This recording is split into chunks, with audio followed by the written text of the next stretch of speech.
ভৌতিক জাল।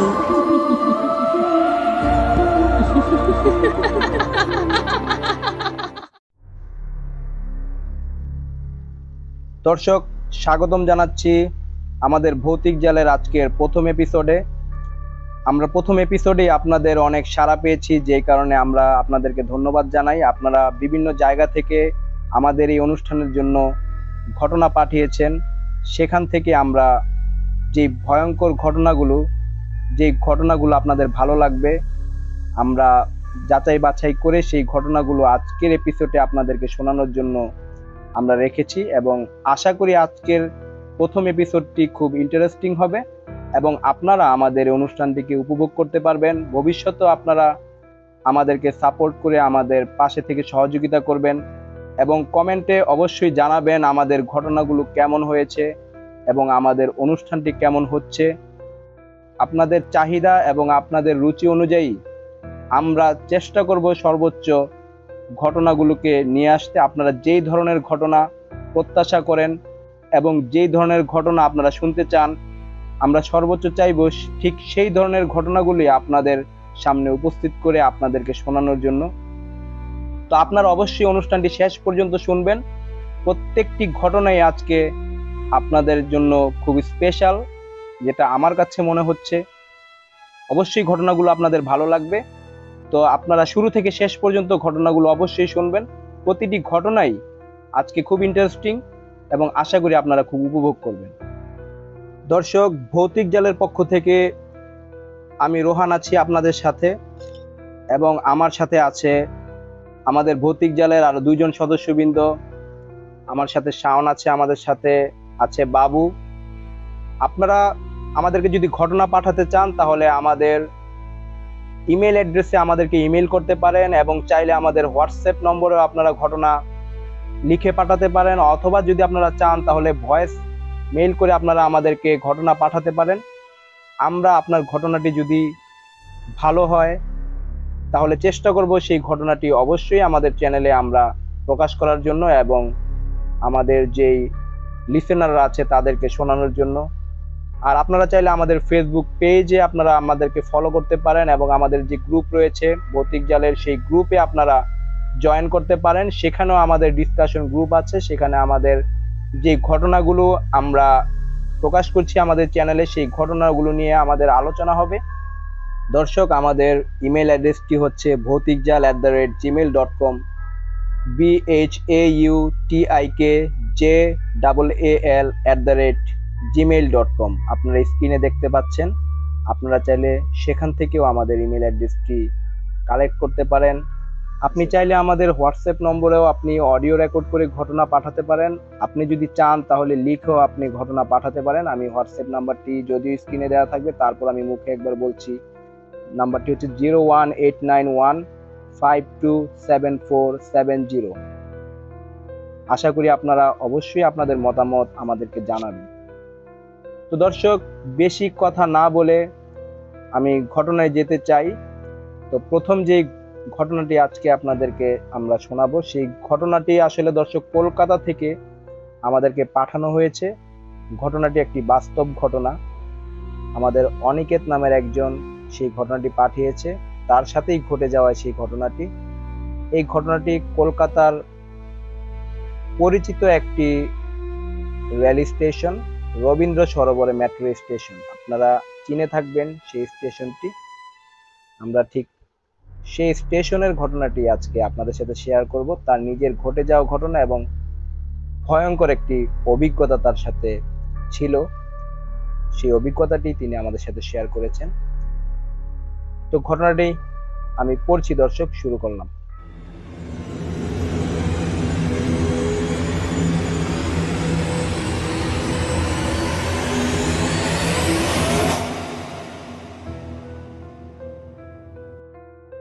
রাতের কলকাতা তার নিজস্ব রহস্যময় ও ভয়ঙ্করতার জন্য বেশ পরিচিত। এমনই একটি বাস্তব হরর ঘটনার কথা শোনা যায় রবীন্দ্র সরোবর মেট্রো স্টেশনের সাথে। রবীন্দ্র সরোবর মেট্রো স্টেশনটি দিনে যেমন ব্যস্ত থাকে, রাতের বেলায় এটি একেবারে বিপরীত হয়ে ওঠে। এটি অনেক মানুষের আত্মহত্যার স্থান হিসেবে পরিচিত। ট্রেন চালক এবং যাত্রীরা বেশ কয়েকবার অভিযোগ করেছেন যে স্টেশনে ধোঁয়াটে আকৃতি দেখা যায়, যা স্টেশন পিলার ও রেল লাইন দিয়ে হেঁটে যায়। বিশেষ করে মধ্যরাতের শেষ ট্রেনটি সবচেয়ে ভয়ঙ্কর বলে মনে করা হয়। রাতের ট্রেনের চালকরা মাঝে মধ্যেই অতি প্রাকৃত ঘটনা অনুভব করেছেন এবং স্টেশনে ধোঁয়াটে মানুষের ছায়া দেখেছেন।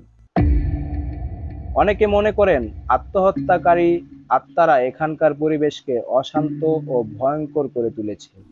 এই কারণে অনেক যাত্রী রাতের বেলায় এই স্টেশন এড়িয়ে চলার চেষ্টা করেন।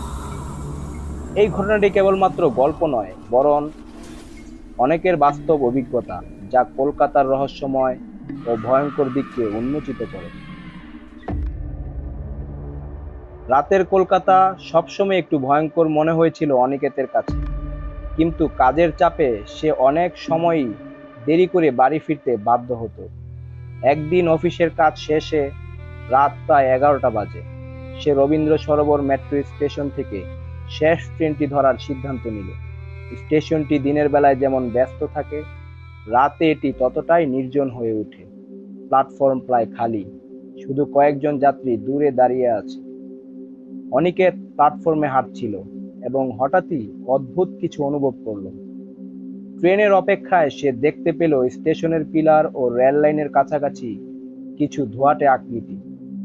প্রথমে সে ভাবল এটি তার কল্পনা, কিন্তু আকৃতিগুলো ক্রমশ স্পষ্ট হতে থাকল। ধোঁয়াটে আকৃতিরা পিলারের মধ্য দিয়ে হাঁটছিল এবং তাদের মুখাবয়বগুলো অস্পষ্ট ছিল। একটি সময় অনিকেতের মনে হলো সে একজন মহিলার ছায়া দেখতে পাচ্ছে, যে স্টেশনটির পাশ দিয়ে হাঁটছে। মহিলাটি হঠাৎ করেই অদৃশ্য হয়ে গেল। তার শরীরের মধ্যে শীতল স্রোত বয়ে গেল এবং সে কাঁপতে কাঁপতে চারপাশে তাকালো। প্ল্যাটফর্মে অন্য যাত্রীদের মধ্যে কেউই যেন এসব কিছু লক্ষ্য করেনি। ট্রেনটি আসার কিছুক্ষণ আগে অনিকেতের মোবাইল ফোন বেজে উঠল। ফোন ধরতেই তার বন্ধুরা জিজ্ঞেস করলো, তোমার পাশে কে কাঁদছে? সে আশ্চর্য হয়ে চারপাশে তাকালো, কিন্তু কাউকে দেখতে পেল না। বন্ধুদের বলল যে সে একা আছে, কিন্তু ফোনের ওপাশে তার বন্ধুরা বলল তারা একটি শিশুর কান্নার আওয়াজ শুনতে পাচ্ছে। অনিকেতের শরীরে শীতল ঘাম জমল। ট্রেন আসতে তখনও কিছুটা সময় বাকি ছিল এবং সে স্টেশনের মধ্যে অস্থিরভাবে হাঁটতে লাগলো।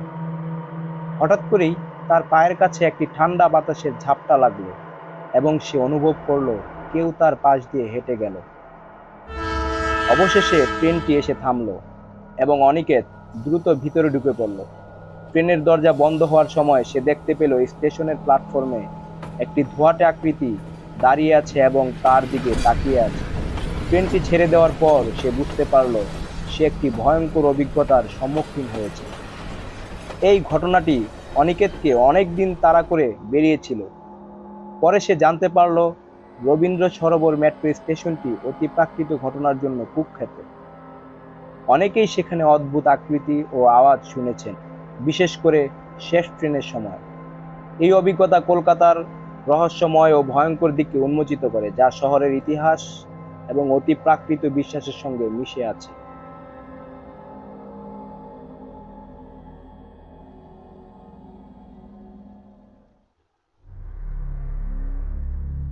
দর্শক, আপনার রুমের লাইট যদি জ্বালানো থাকে তাহলে আপনার রুমের লাইটটিকে আপনি অফ করে নিন এবং হেডফোন ব্যবহার করে আমাদের ঘটনাগুলো আপনি উপভোগ করুন। তাহলে আপনার পরিবেশটি যেমন ভৌতিক থাকবে, তেমনি ঠিক আমাদের ঘটনাগুলো আপনি খুব সুন্দরভাবে উপভোগ করতে পারবেন।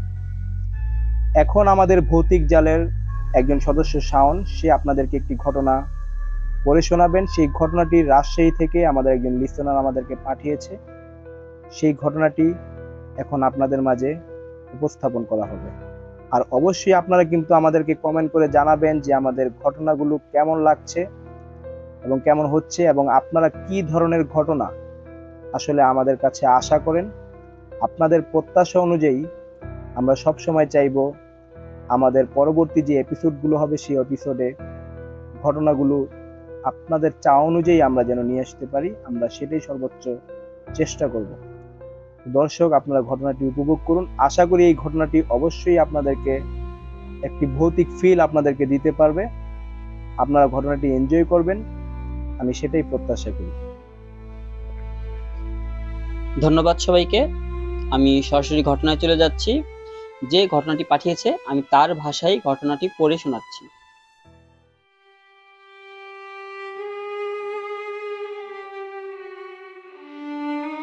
2016 সালে পারিবারিকভাবে আমার খালাতো ভাইয়ের সাথে আমার বিয়ে হয়। তখন আমি ক্লাস 10-এ পড়তাম। অল্প বয়স, তাই বিয়ের পর বাবার বাসায় থেকে গেলাম। এই জন্য আমি আমার আব্বা-আম্মুর সাথেই থাকতাম। এসএসসি পরীক্ষার আগ পর্যন্ত সবকিছু ঠিকঠাক ভালো মতোই চলছিল। পরীক্ষার আগ থেকেই আমার সকল সমস্যাগুলো শুরু হতে থাকে। কলেজে ভর্তি তখন হইনি, এই জন্য অনেক বেলা করে ঘুম থেকে উঠতাম।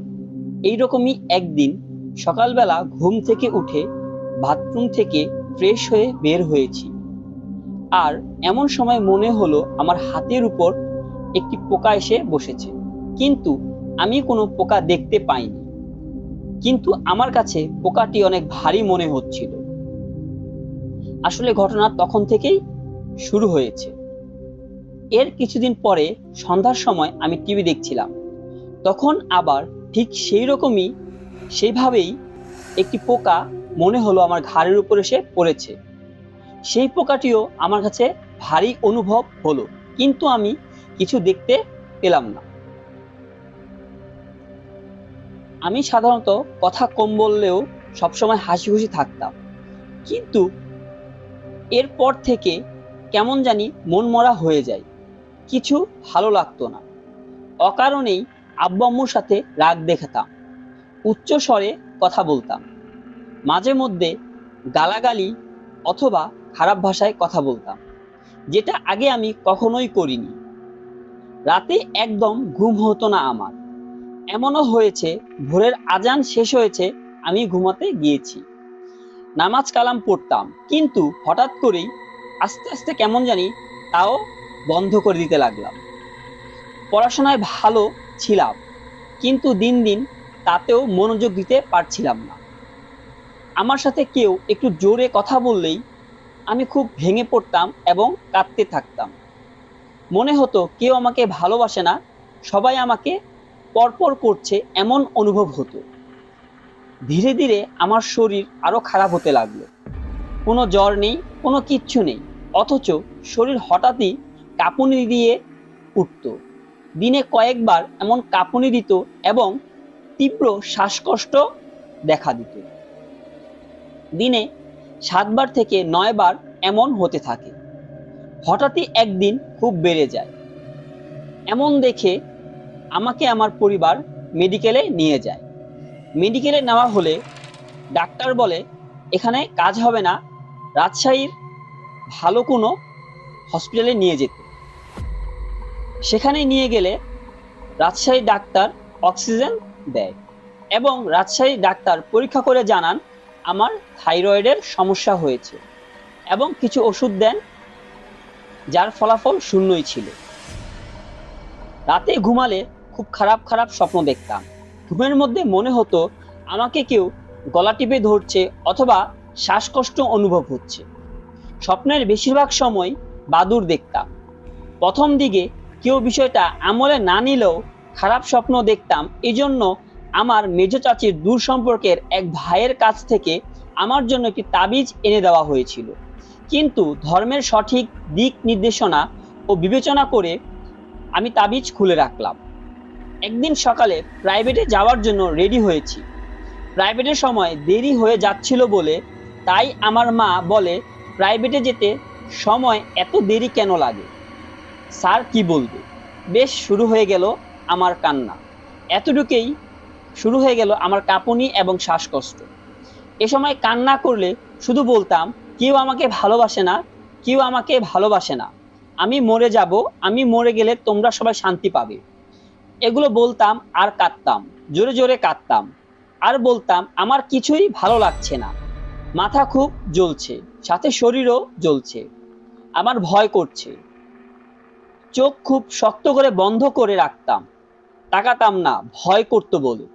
আর এরকম সমস্যা দেখে আমার আম্মু আমার শ্বশুরকে ফোন দিয়ে আসতে বলে। উল্লেখযোগ্য যে আমার শ্বশুর একজন আলেম ও মাওলানা ভালো মাওলানা ছিল। আমি এমন করছি দেখে কি যেন মনে করে আম্মু আমার শ্বশুরকে বলে এই তাবিজটা মিথির গলায় দিয়ে দিন। কিন্তু যখনই তাবিজ আমার কাছে আনে আর আমার হাতের সাথে যখনই তাবিজের স্পর্শ হয়, আমি হাউমাউ করে কেঁদে উঠি আর বলি শরীর জ্বালাপোলা করছে, শরীর জ্বলে যাচ্ছে। যেহেতু আমার শ্বশুর একজন মাওলানা এবং এরকম বিষয় তার ধারণা আছে, তাই তিনি বুঝে যান এবং আমার আম্মুকে বলেন আমার উপসর্গগত সমস্যা হয়েছে। ওই দিন রাতে ঘুমের মধ্যে আমি দেখি আমার রুমের ভিতর অনেকগুলো বাদুড় আমার দিকে উড়ে আসছে। ভয়ে আমি চিল্লিয়ে উঠি এবং বসে পড়ি। আমি তখন অনেক ঘেমেছিলাম। এটা দেখে আমার ফ্যামিলির সবাই তাড়াতাড়ি আমাকে কবিরাজ দেখানোর জন্য সিদ্ধান্ত নেওয়া হলো নাটোরের এক কবিরাজকে দেখাবে। কথা মতো তার কাছে নিয়ে যাওয়া হলো। নাটোরের সেই কবিরাজ দেখলেন, উনি বললেন যে আমার পিছনে জিন লেগেছে, আমার ক্ষতি চায়, আমাকে মেরে ফেলতে চায়। ওই দিন কবিরাজ দেখিয়ে বাসায় আসার সময় থেকে আমি অনেক গম্ভীর হয়ে যাই। বাসায় আসার পর হাত মুখ না ধুয়ে বোরকা না খুলে আমি বিছানায় শুয়ে ঘুমিয়ে পড়ি। দুপুরের খাবারের জন্য ডাকলে প্রথমে আমি খাবো না বলি। তারপর যখন আমাকে খেতে জোর করেছিল তখন নাকি আমি বলি রক্ত খাবো, রক্ত দে। হাজবেন্ডকে তুই করে বলি, কিন্তু কখনো আমি আমার হাজবেন্ডকে তুই করে আগে বলিনি। যখন খাইতে চাইনি তখন আমার হাজবেন্ড বলে আমি তোমাকে খাইয়ে দিই, কিন্তু আমি না করি। তবুও যখন জোর করেছিল আমি ওর হাতেই খাই। খাবার সময় নাকি মাথাটা অনেক নিচু করে চোখ বন্ধ করে খাচ্ছিলাম। যে আমি 2 পিস মাংস 1 প্লেট ভাত কখনো খাইনি, সেই আমি নাকি ওই দিন প্রায় 8 থেকে 10 টুকরো মাংস এবং 5 থেকে 6 প্লেট ভাত খেয়েছিলাম। খাবারের পর আবারও ঘুমিয়ে যাই। যখন আমাকে ঘুম থেকে ডাকে আমি নাকি অনেক রাগী চোখে তাকিয়েছিলাম। হঠাৎ উঠে বসে ঝুলতে থাকি, খাটটাও অনেক জোরে জোরে নাড়াতে থাকি। যখন আমাকে জিজ্ঞাসা করে কি হয়েছে, তখন নাকি আমি বলি তোরা এখানে কেন গিয়েছিলি, আমাকে তাড়াইতে পারবি না, আমি রক্ত খাবো, তোর মেয়েকে নিয়ে যাব, ওর রক্ত খাবো, এইরকম আরো অনেক কথা বলি। এর কিছুক্ষণ পর আমি অজ্ঞান হয়ে পড়ি। কি হয়েছিল, কি বলেছি কিছুই আমার মনে নেই। যে কথাগুলো বললাম তা আমি পরবর্তীতে আমার ফ্যামিলির অন্যান্য মেম্বার থেকে শুনেছিলাম যে আমি এমন এমন আচরণ করেছি। 2 মাসেরও বেশি সময় প্রতিদিনই এমনটা চলতে থাকে, কখনো রাতে কখনো দিনে। অনেক সময় দিনে 3 থেকে 4 বারও আমি এমন করতে লাগলাম। সে সময়ে অনেক কথা আমার মনে থাকতো না। তখন ওই কবিরাজ বলে তাকে ওই জিন হাজির করতে হবে এবং তাকে ভোগ দিতে হবে। এই জন্য কবিরাজটা আমাদের বলে 1 দামে কেনা কলা, 1 দামে কেনা 1 থেকে 3 লিটার দুধ, 5 রকমের ফল, কয়েক রকমের মিষ্টি ইত্যাদি নিয়ে যেতে। যথারীতি আমার পরিবার নাটোরের ওই কবিরাজকে এইসব নিয়ে তার কাছে যায়। কবিরাজটি আমার উপর জিন হাজির করায়। তার নাম কোথা থেকে এসেছে, কেন আমার উপর ভর করেছে ইত্যাদি প্রশ্ন করলে সে বলে তার নাম আলতাফ, আমাদের বাড়ির পিছনে বড় পুকুর থেকে সে আমার উপর ভর করেছে, আমাকে তার ভালো লেগেছে তাই ইত্যাদি। কিন্তু তার এইসব কথাই ছিল মিথ্যা, যা পরে প্রমাণিত হয়। এরপর ওই কবিরাজটা আমাকে একটি তাবিজ, 1 বোতল গোলাপ জল আর পানি পড়া দিয়ে বলে আর কোনো সমস্যা হবে না। 4 থেকে 5 মাস ঠিকই আমি ভালো ছিলাম, কিন্তু এরপর আবার সমস্যাগুলো শুরু হয়। মাথা ভার হতে থাকা, শরীরের শক্তি না পাওয়া, অল্পতেই রেগে যাওয়া, পড়াশোনা না করা, মাথা ঘুরে পড়ে যাওয়া, কান্নাকাটি করা, ঘুমের মধ্যে ঘুঙানো শব্দ করা, ঘুমের মধ্যে চিল্লিয়ে ওঠা এবং মাঝে মধ্যে বীভৎস শব্দ করে ডাকা, কেউ আমার সাথে একটু জোরে কথা বললেই আত্মহত্যা করব বা আত্মহত্যা করতে চাওয়া। এই পর্যন্ত আমি 10 বার এরও বেশি আত্মহত্যা করতে গিয়েছি। সমস্যাগুলো আবার শুরু হওয়ার পর আমার ফ্যামিলি মেম্বাররা বলে ওই কবিরাজকে কোনো কাজের না, শুধু শুধু আমাদের অনেকগুলো টাকা খেয়েছে, কিন্তু সমস্যার সমাধান করতে পারেনি তিনি। তাই তারা সিদ্ধান্ত নেয় অন্য কাউকে দেখাবে। আমার হাজবেন্ড এর পরিচিত এক বড় হুজুর আছেন, তাকে দেখানোর সিদ্ধান্ত নেওয়া হয়। তাকে ফোন করে আমার সমস্যার কথা বললে তিনি বলেন আমার উপর শুধু জিনের আসর নয়, সাথে মানুষেরও কুনজর আছে, এই জন্য আমাদেরকে তার বাসায় যেতে বলে। তার কাছে গেলে তিনি বলেন আমার উপর কুফরি করা হয়েছে, সাথে বদ জিন চালন করা হয়েছে। যে জিনটিকে আমার উপর চালান করা হয়েছে সে ইফরিত গোত্রের, যা একটি শয়তান গোত্রের নাম। আমার চুল, ব্যবহৃত জামার অংশ, মাসিকের সময় ব্যবহৃত করা পেট আর আমার বাবা মায়ের নাম দিয়ে আমার উপর কুফরি অর্থাৎ কালো জাদু করা হয়েছে। তারা আমার নামে কুফরি করে তাবিজ আর একটি পুতুল অনেক পুরাতন একটি কবরে লুকিয়ে রেখেছে। আর এর কারণেই আমার সাথে এইসব ঘটনাগুলো ঘটেছে। আর আমাকে কালো জাদু করেছে আমার হাজবেন্ডের ফুফাতো বোন আর আপন ফুফু তার ভাই মিলে। তারা আমাকে কালো জাদু করেছে যাতে আমি অসুস্থ হয়ে যাই, পাগল হয়ে যাই, আর পাগল হয়ে নিজেই নিজেকে খুন করি, এই জন্য যাতে আমি মারা গেলে ওই মহিলা আমার হাজবেন্ডকে বিয়ে করতে পারে।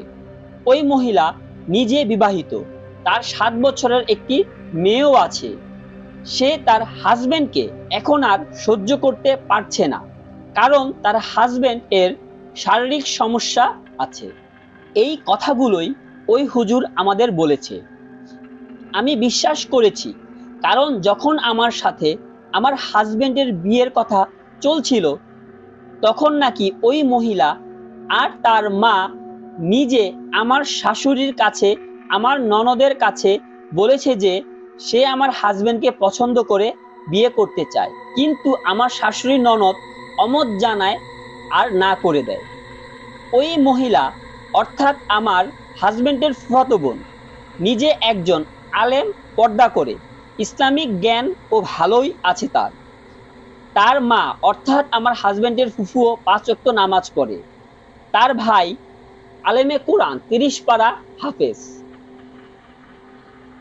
এরকম মানুষ যে কুফরির মতো এত খারাপ কাজে এবং জঘন্য কাজে লিপ্ত হতে পারে তা আমি কল্পনা করতে পারিনি।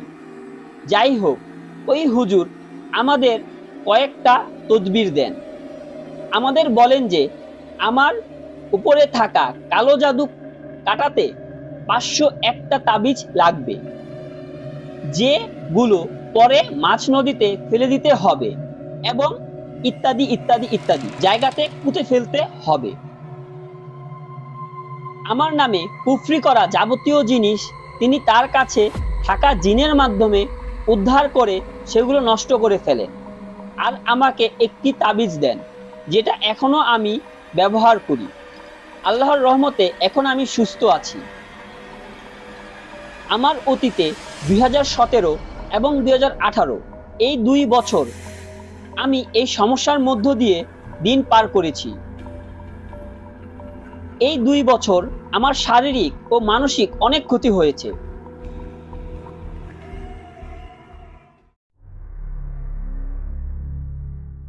দর্শক, আমাদের ভৌতিক জালের একজন সদস্য শাওন আপনাদেরকে ব্ল্যাক ম্যাজিকের একটি ঘটনা পড়ে শোনালেন। ঘটনাটি কেমন হয়েছে আপনারা কিন্তু অবশ্যই আমাদের কমেন্ট বক্সে কমেন্ট করে জানাবেন। আর এই ধরনের ঘটনা আপনারা প্রতিনিয়ত শুনতে চান কিনা আমাদেরকে অবশ্যই জানাবেন, তাহলে আমরা এই ধরনের ঘটনা প্রত্যেকটি এপিসোডেই আপনাদেরকে শোনানোর চেষ্টা করব। আর আমাদের প্রত্যেকটি এপিসোডেই আমরা বিদেশি কিছু ঘটনা আমরা রেখেছি আপনাদের জন্য। আমাদের দেশের যে ঘটনাগুলো আমরা প্রায় শুনে থাকি এবং আমরা এইসব ঘটনাগুলোর সাথে খুব পরিচিত, যে কারণে আমরা বিদেশি কিছু ঘটনা আমরা কালেকশন করার চেষ্টা করি। কিছুটা ভিন্ন মাত্রায় আপনাদেরকে আমরা একটু ভৌতিক ফিল দেওয়ার জন্য আসলে আমাদের একটা প্রচেষ্টা থাকে। আমরা সব সময় চাইবো আপনাদেরকে একটু ভিন্ন মাত্রার কিছু ঘটনা পরিবেশন করার জন্য আপনাদের সামনে। দর্শক, আমি এখন আপনাদেরকে শোনাবো নেপালের একটি ঘটনা। এই ঘটনাটি অনেক প্রচলিত একটি ঘটনা। সেই ঘটনাটি আমরা কালেকশন করেছি আপনাদেরকে শোনানোর জন্য। আশা করি ঘটনাটি আপনাদের ভালো লাগবে। আর অবশ্যই আপনারা কমেন্ট বক্সে জানাবেন আমাদের অনুষ্ঠানটি কেমন হচ্ছে। আপনারা কমেন্ট বক্সে জানিয়ে আপনাদের মতামত প্রকাশ করবেন।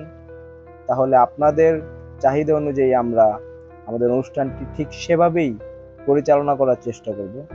আমি এখন কথা না বাড়িয়ে সরাসরি ঘটনায় চলে যাচ্ছি।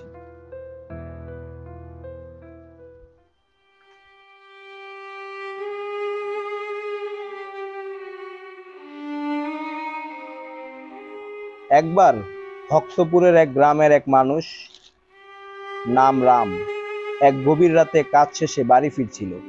সেই রাতটি ছিল অমাবস্যার এবং আকাশ ছিল মেঘাচ্ছন্ন।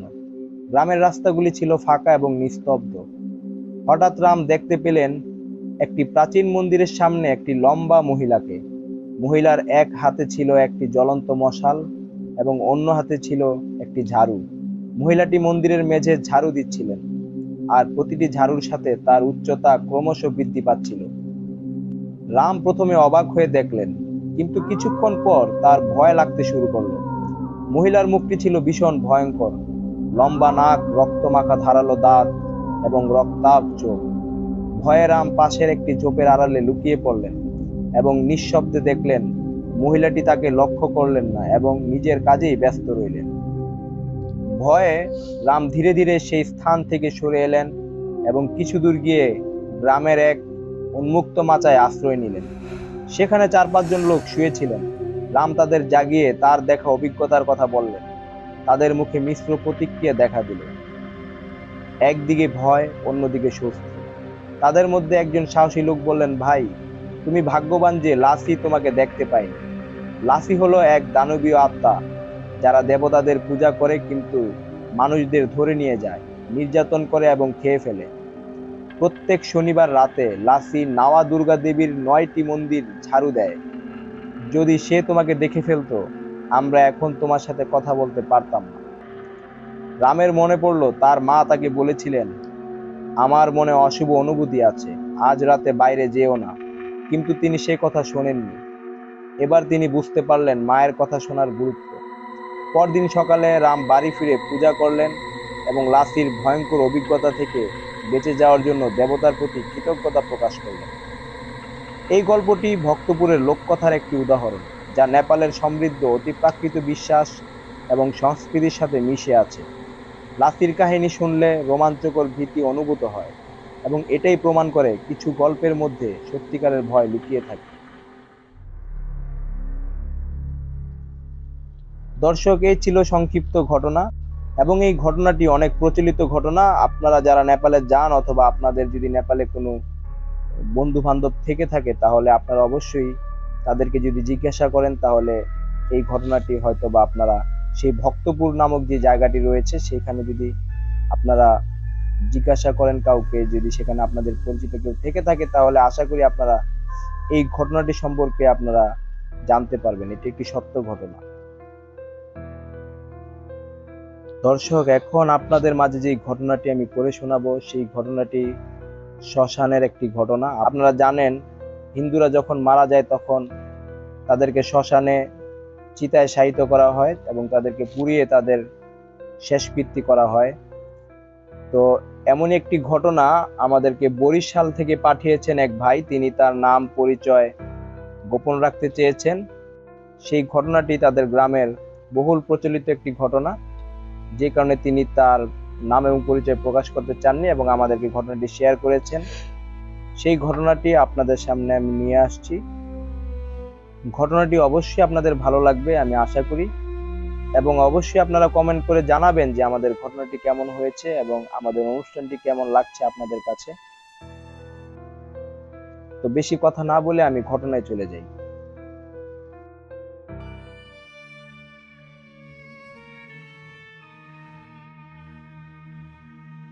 গায়ের শেষ প্রান্তে পুরনো শ্মশান ঘাট। শতাব্দী ধরে এখানে স্থানীয় হিন্দু সম্প্রদায় তাদের মৃতদের চিতায় পুড়িয়ে আসছে। রাতের বেলায় শ্মশানের পরিবেশ অন্যরকম ভৌতিক হয়ে ওঠে। কুয়াশার চাদরে মোড়া শ্মশান, শ্মশানের চারপাশে ঘন জঙ্গল, আর মাঝে মাঝে ভেসে আসা শেয়ালের ডাকে মনে হয় যেন প্রাচীন কোনো রহস্য লুকিয়ে আছে। হরিদাস বাবু ছিলেন গ্রামের সবচেয়ে বড় পুরোহিত এবং কবিরাজ, তবে তার পরিচয়ের পেছনে লুকিয়ে ছিল এক অন্ধকার দিক। হরিদাস বাবু কালো জাদু করতেন এবং অনেক অশুভ আত্মাকে হত্যা করে তাদের বন্দী করে রেখেছিলেন। এই বন্দী আত্মাদের তিনি বিভিন্ন কাজ করতে বাধ্য করতেন।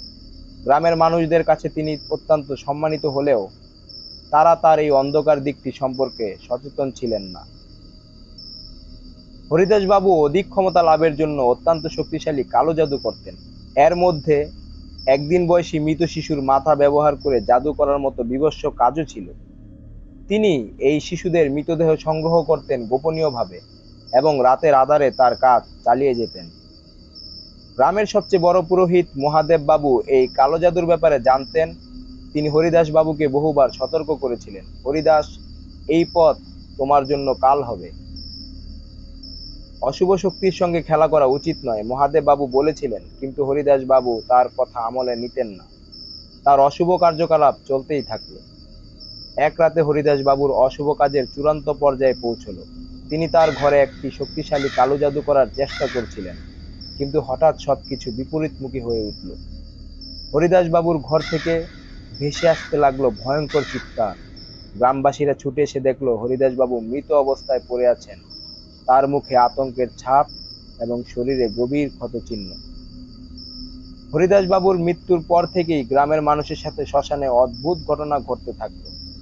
রাতে শ্মশানের পাশ দিয়ে যাওয়া মানুষজন অদ্ভুত আওয়াজ শুনতে পেত, কখনো কাদার আওয়াজ, কখনো হাসির আওয়াজ। মাঝে মাঝে কেউ কেউ শ্মশানে হরিদাস বাবুর ছায়াও দেখতে পেত।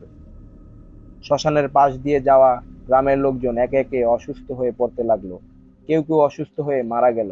এই ঘটনার পর গ্রামের মানুষরা সিদ্ধান্ত নিল তারা শ্মশানে না যাওয়ার চেষ্টা করবে। তবে হরিদাস বাবুর ছেলে রামু এই ঘটনা নিয়ে চিন্তিত হয়ে পড়ল। সে জানতো তার বাবার অশুভ কার্যকলাপের ফলেই এই ঘটনা ঘটেছে।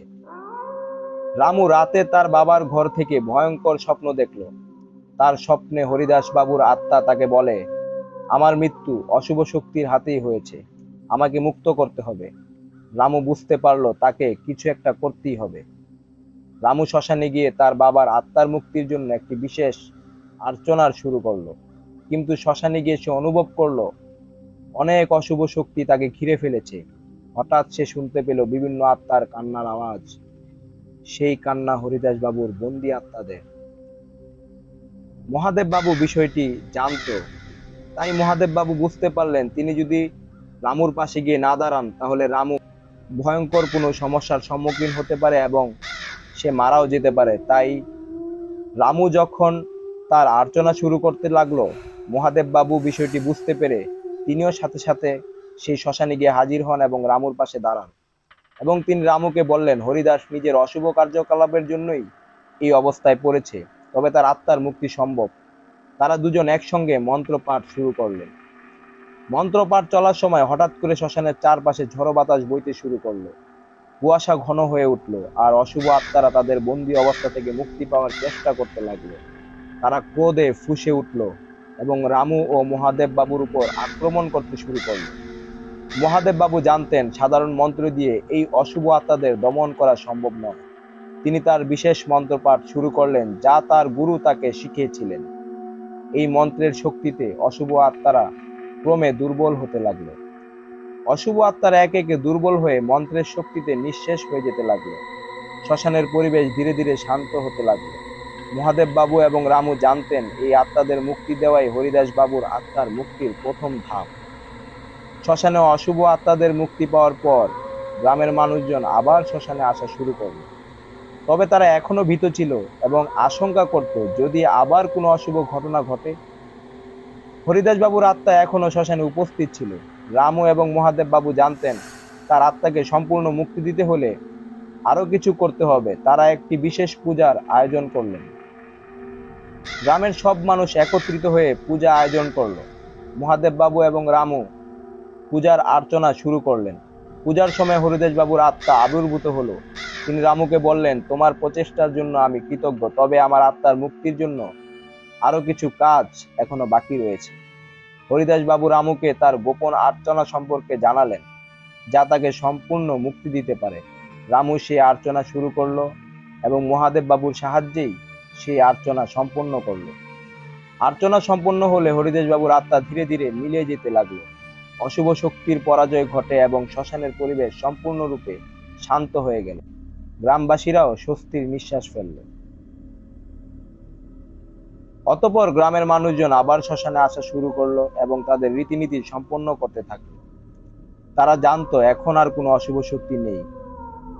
তবে সেই ভয়ানক 2-3 মাস তাদের বেশ আতঙ্কের সাথে দিন পার করতে হয়েছে।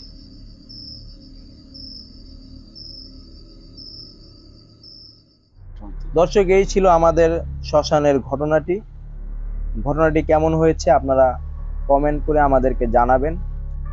আর আপনারাও যদি আমাদেরকে ঘটনা পাঠাতে চান তাহলে আমাদের ইমেল অ্যাড্রেসে আমাদের ঘটনা পাঠাতে পারেন। আমাদের ইমেল অ্যাড্রেসটি হচ্ছে bhautikjal@gmail.com। আমাদের হোয়াটসঅ্যাপেও আপনারা আমাদেরকে অডিও রেকর্ড করে আমাদের ঘটনা পাঠাতে পারেন, অথবা যদি আপনারা চান তাহলে লিখেও ঘটনা পাঠাতে পারেন।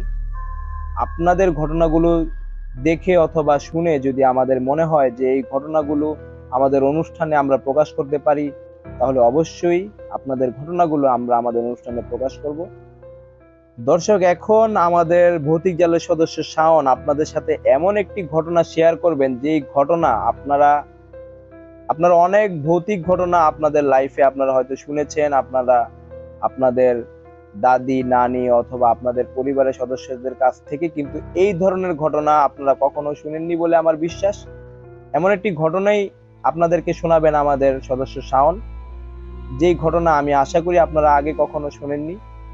তো দর্শক, আমি আশা করব সেই ঘটনাটি আপনারা অবশ্যই খুব ভালোভাবে এনজয় করবেন এবং উপভোগ করবেন।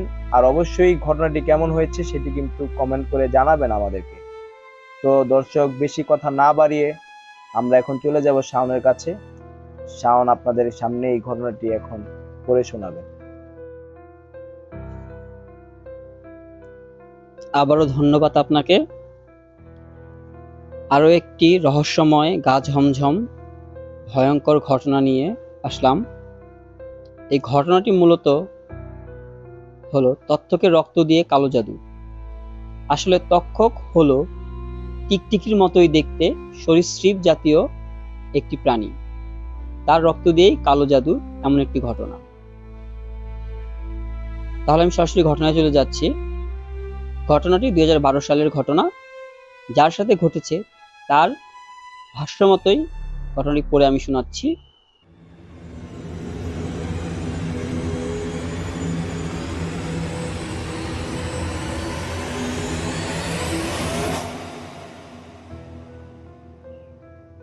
সামনে ইন্টারমিডিয়েট পরীক্ষা, তাই খুব একটা গান বাজনার কাজ নিয়ে বসা হয় না। ঘরটাকে ছোটখাটো একটা স্টুডিও বানিয়ে ফেলেছিলাম বলা যায়। একটা ডেস্কটপ কম্পিউটার, একটা ল্যাপটপ, একটা কিবোর্ড, একটা কোরিয়ান ইকুয়ালাইজার, গিটার আর কিছু সাউন্ড সিস্টেম নিয়ে আমার ঘরটা গড়ে ওঠা। এই ঘরটাতে আমার পড়াশোনা, এই ঘরটাতেই আমার সব। আমি খুলনা শহরে থাকি। এখানকার নামকরা একটি কলেজ থেকে পড়ি। কিছু বিশেষ কারণে আমি কলেজের নামটি উল্লেখ করছি না। আমি যখনকার কথা বলছি তখন মে মাস, গ্রীষ্মের ছুটি চলছে। ছুটিতে স্বাভাবিকভাবেই একটু বেশি পড়তে হয়।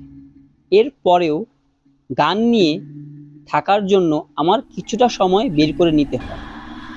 ছুটির ভিতরে এক বন্ধু আমাকে অনুরোধ করে বসলো তার একটা গানের সুর ও কম্পোজিশন করে দিতে। গানটি সে একটা বেসরকারি রেডিও চ্যানেলে পাঠাবে তার একটা প্রতিযোগিতার জন্য। সন্ধ্যাবেলায় সে তার গান জমা দিয়ে গেল। সেই দিন রাতে পড়া শেষ করে তার গানটা নিয়ে বসার জন্য প্রস্তুত হলাম। গানটার প্রথমে একবার পড়লাম। আমার ঘরটা এয়ার কন্ডিশন এবং মোটামুটি সাউন্ড প্রুফ ছিল। সেই দিন প্রচুর গরম থাকায় এসি চলছিল। ঘটনার সূত্রপাত হয় তৃতীয়বার যখন ভালোভাবে মন দিয়ে ওর গানটা পড়লাম তখন থেকে। ঘরে এসি চলা সত্ত্বেও আমি অনবরত ঘামছিলাম এবং অস্থির অনুভব করছিলাম। এরপরে গানে সুর বসানোর জন্য কিবোর্ডের অ্যাডাপ্টারটা সকেটে বসাতে গিয়েই দেখি কিবোর্ডের অ্যাডাপ্টারটা জ্বলে আছে, অথচ সেটা হবার প্রশ্নই ওঠে না, কারণ আমি এখনো সকেটটা বৈদ্যুতিক সংযোগ দেইনি। কেননা এর 2 দিন আগ থেকে আমি গান করিনি, ফাইনাল ইয়ার ছিল তাই। সেই দিন আর কাজ করা হলো না। আর সেই দিনের পর থেকে ঘরে যত অস্বাভাবিক ঘটনা ঘটতে শুরু হয়। পরের দিনের কথা, সেই দিন রাত 12টার দিকেই পড়া শেষ করে গানটা নিয়ে বসলাম। লিরিক্স ফাইল থেকে বন্ধুর একটা গান বের করে আরেকবার পড়লাম। গানটা যে কোনো এক সোনালী রঙের কালি দিয়ে লেখা ছিল সেটা বুঝলাম না। যাই হোক, গানটা সুর করার জন্য গিটার হাতে নিলাম আজ, কেননা কিবোর্ডের নতুন অ্যাডাপ্টারটা ঢাকা থেকে আসতে আরো 2 দিন লাগবে। গিটার হাতে নিয়ে সি মাইনর কর্ড বাজাতে গিয়ে দেখি গিটারের টিউন করা, অথচ রাতের খাবার এসেই আমি গিটারের টিউন করে রেখেছিলাম। এরপর আমি ছাড়া আর কেউ ঘরে ঢোকেনি। গিটার টিউন করা পর গত রাতের মতো আমাকে আবারও অস্থিরতা গ্রাস করতে থাকে এবং সেই দিনও গানটার সুর না করেই আমি ঘুমিয়ে পড়ি। এইভাবে আরো 7 দিন চোখের পলকে কেটে গেল। একইভাবে সমস্যাও যেন দিনে দিনে বাড়ছিল। আর এই 7 দিনের মধ্যে সবচাইতে উল্লেখযোগ্য ঘটনা হলো ঢাকা থেকে নতুন অ্যাডাপ্টারটা আসার পর সেটা সকেটে ঢোকানো মাত্রই আবার জ্বলে যায় এবং ল্যাপটপটাও অন করা মাত্রই সেটাও হ্যাং হয়ে যায় এবং এমন হ্যাং হতে থাকে যে সহজে ভালো হচ্ছিল না। অথচ সেই দিনই ইলেকট্রিশিয়ান এইসব এসে সকেট এবং আমার সব কিছু পরীক্ষা করে দেখলো যে কোনো সমস্যা নেই। এমন আরো অনেক ছোটখাটো ঘটনা ঘটে যায় 2 সপ্তাহ জুড়ে। যেমন কিবোর্ডের কি দিয়ে সুর উঠতো না ঠিক মতো, সুর এমনিতেই বোল্ট হয়ে যেত, বোল্ডের হাত না দিল গিটারের প্রায় বেঁকা হয়ে থাকতো, রাতে আর সকালে এমনিতেই ঠিক হয়ে যেত। রাতে দেখতাম একরকম, সকালে দেখতাম আরেক রকম। আমার ঘুমের মাত্রাও আগের থেকে অনেক বেড়ে যায়, কিন্তু সব অস্বাভাবিক ব্যাপার এর আগে কোনোদিন আমার হয়নি, তাই আমি আরো চুপ থাকতে পারলাম না। পরের দিনই আব্বু আম্মুকে পুরো ব্যাপারটা জানালাম। আব্বু বিকেলবেলা তার পরিচিত এক ইমাম সাহেবের কাছে আমাকে নিয়ে গেলেন। বলতে দ্বিধা নেই, তিনি সত্যিকার অর্থেই একজন পরহেজগার। সবকিছু শোনার পর মাগরিবের নামাজ শেষে তিনি আমাদের বাসায় আমার ঘরে এলেন এবং দোয়া দুরুদ পড়ে ঘরটাকে সব দিক থেকে পরীক্ষা করে বললেন আমার ঘরেই কোনো একটা সমস্যা আছে। তিনি আরো নিশ্চিত হওয়ার জন্য একটা কাজ করলেন, ছোট্ট একটা হাঁড়িতে পানি আনতে বললেন। হাঁড়ির যে পর্যন্ত পানি রয়েছে সেখানে একটা দাগ দিলেন, তারপর সেটিকে একটা ঢাকনা দিয়ে ঢেকে দিলেন। ঢেকে দেওয়ার পর তিনি দোয়া পড়ে হাঁড়িতে 7 বার ফু দিলেন। তারপর যখন তিনি ঢাকনা উঠালেন, আমরা তখন তা দেখে অবাক হয়ে গিয়েছিলাম। দেখলাম পানির উচ্চতা অনেকটা নেমে গেছে। তিনি এবার পুরোপুরি নিশ্চিত হলেন যে কোনো সমস্যা হয়েছে এবং সেটা খুব বেশি দিন হয়নি। যে পরিমাণ পানি কমেছে তাতে নাকি বোঝা যায় যে সমস্যা মাত্র 2 সপ্তাহের মতো, আর আমার সমস্যাও 12 দিনের। তিনি পরের দিন তার মসজিদে আমাকে যেতে বললেন। সেখানে যাওয়ার পর তিনি যা বললেন তা শোনার জন্য আমি কোনোভাবেই প্রস্তুত ছিলাম না। আমার পরিচিত একজন কালির মাধ্যমে আমাকে কালো জাদু করেছে, যাতে আমার প্রতিভা এবং বিবেক বুদ্ধি দিনে দিনে লোপ পায়। কালিতে হলুদ রং আর ত্বককে রক্ত মিশিয়ে জাদুটা করা হয়েছে কোনো দক্ষ তান্ত্রিকের ধারা। কেননা এমন জাদু কোনো দক্ষ তান্ত্রিক ছাড়া অন্য কেউ কোনোভাবেই করতে পারবে না। কথাগুলো শুনে আমার আর বুঝতে বাকি রইল না যে কে কাজটি করেছে। তিনি আরো বললেন, আমার ঘরেই এমন একটা জিনিস আছে যেটা নাকি হলুদ কালির কোনো লেখা কিংবা চিত্র। সাথে সাথে আমি বাসায় এসে ওর লেখা গানটি নিয়ে ইমাম সাহেবকে দেখালাম।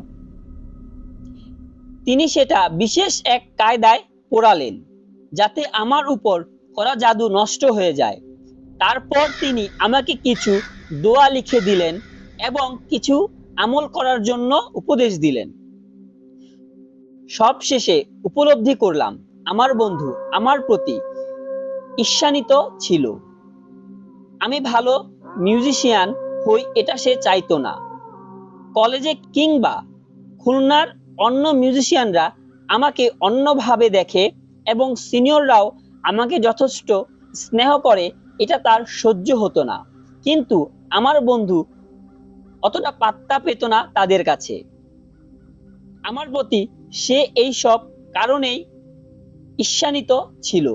ব্ল্যাক ম্যাজিক করার মাধ্যমে সে শুধু আমার মধ্যে থাকা প্রতিভাই নষ্ট করতে চায়নি, বরং আমার জীবনকেও হুমকির মধ্যে ফেলে দিয়েছিল। পরে তার সঙ্গে দেখা হলে সে আমার পা ধরে ক্ষমা চেয়েছিল। অবশ্য তাকে আমি অনেক আগেই ক্ষমা করে দিয়েছিলাম এবং তার নিরাপত্তার স্বার্থে আমার ঘনিষ্ঠ কোনো বন্ধুকেও এটা আমি জানাইনি এবং এখানে তাই আমি তার নাম প্রকাশ করিনি। আমার একটা অনুরোধ, আপনারা কেউ যেন কখনো কালো জাদু চর্চা না করেন, কেননা এটি দ্বারা মানুষের ক্ষতি ছাড়া কখনোই কোনো উপকার আসেনি।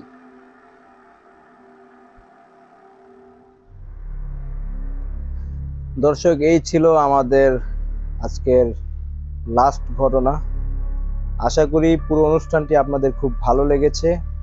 আর বিশেষ করে একটি অনুরোধ, কখনোই আপনারা কালো জাদুর পেছনে যাবেন না এবং কারোর জন্য কালো জাদু করবেন না।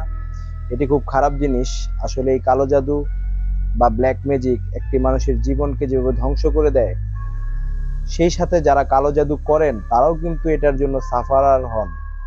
সেই সাথে যারা কালো জাদু করেন তারাও কিন্তু এ থেকে বাঁচতে পারেন না। তারাও কিন্তু একটা না একটা সময় এই কালো জাদু করার কারণেই কঠিন সমস্যার সম্মুখীন হয়ে থাকেন। সুতরাং দর্শক, আমরা কখনোই চাইবো না যেন আরেকজনের ক্ষতি হোক, আর কালো জাদু তো অবশ্যই না। সেই সঙ্গে দর্শক, আমাদের আজকের অনুষ্ঠানটি আমরা শেষ করছি। ভালো থাকবেন, সুস্থ থাকবেন এবং যদি আমাদের অনুষ্ঠানটি ভালো লেগে থাকে তাহলে অবশ্যই সাবস্ক্রাইব করবেন এবং শেয়ার করে আপনার পরিচিত জনদের কাছে আমাদের এই ঘটনাটি পাঠিয়ে দিবেন। আর অবশ্যই যদি আপনারা ঘটনা পাঠাতে চান তাহলে আমাদের ইমেল অ্যাড্রেসে আপনারা ঘটনা লিখে পাঠাতে পারেন, অথবা যদি আপনারা চান আপনারা ভয়েস রেকর্ড করে আমাদেরকে ঘটনা পাঠাবেন, তাহলে স্ক্রিনে আমাদের হোয়াটসঅ্যাপ নম্বরটি দেওয়া থাকবে অথবা ডিসক্রিপশন বক্সেও আমাদের হোয়াটসঅ্যাপ নাম্বারটি দেওয়া থাকবে।